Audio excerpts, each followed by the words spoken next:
Mais d'abord, comment ça va la santé? C'est le vendredi thématique de la rédaction d'Europe 1.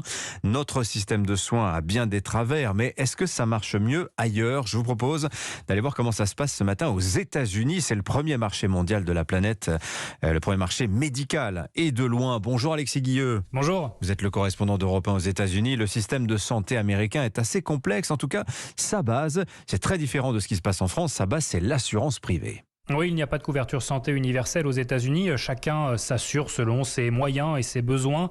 En fait, tout remonte à la fin de la Seconde Guerre mondiale, alors qu'en France, la sécurité sociale est créée. Aux États-Unis, le pouvoir est donné aux entreprises. L'assurance santé est un avantage offert aux salariés, avec une idée en tête, maintenir un taux d'emploi élevé. Mais ce système génère aussi de profondes inégalités. Anton Gunn est consultant dans le secteur de la santé. Il a travaillé dans l'administration de Barack Obama. Aux États-Unis, nous avons une symbiose entre l'emploi et l'assurance santé. Votre employeur paie votre couverture santé et souvent détermine les services auxquels vous avez accès et leur prix. Bien souvent, plus vous êtes précaire, plus vous avez un emploi mal payé, moins vous avez accès aux soins et à des soins de qualité. Alors, il y a bien une partie publique financée par l'État, les programmes appelés Medicare et Medicaid créés dans les années 60, mais ils ne protègent qu'une petite partie de la population. Aujourd'hui, la moitié des Américains sont assurés via leur employeur et on estime qu'une personne sur 10 n'a pas de couverture santé, c'est-à-dire qu'en cas de maladie, elles doivent payer le prix fort, $90 en moyenne pour une consultation chez un généraliste, ça peut être le double à New York, plusieurs centaines de dollars chez un spécialiste et environ $4000 pour une journée d'hospitalisation. Des factures impossibles à payer pour les plus précaires. J'ai rencontré Adrienne dans un quartier populaire de New York. Pendant des années, elle a multiplié les petits boulots sans assurance de qualité. Vivre sans être assuré, c'est effrayant.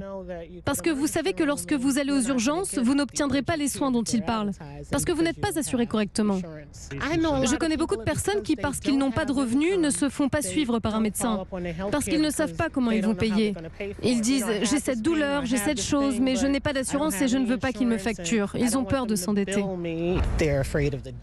Alors Alexis, il y a eu une grande réforme aux États-Unis en 2010, c'est l'Obamacare, qui a permis de mieux protéger les Américains. Oui, exactement. En une décennie, le nombre d'Américains sans assurance santé a été divisé par 2, mais les volontés de réforme butent encore sur un problème, l'immense pouvoir des entreprises de la santé.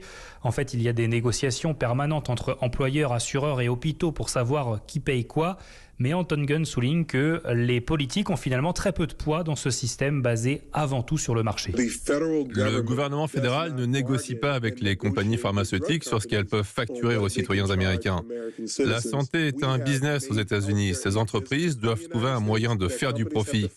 Dans d'autres pays, vous avez des entreprises de soins de santé à but non lucratif, mais elles trouvent d'autres moyens de générer des profits et pas sur le dos des personnes qui ont besoin de médicaments.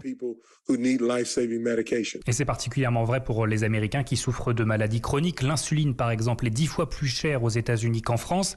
Cela veut dire qu'un diabétique mal assuré peut vite tomber dans la pauvreté. Et c'est tout le paradoxe du système américain. Les dépenses de santé représentent 17% du PIB, beaucoup plus que les autres pays occidentaux. Mais ce sont des investissements massifs dans la recherche et la médecine de pointe qui ne s'attaquent pas aux inégalités. Et ces disparités, on a pu les observer pendant la pandémie. Le Covid a majoritairement touché les plus démunis, notamment les Afro-Américains. Alexis Guilleux, le correspondant d'Europe 1 aux États-Unis. Merci Alexis.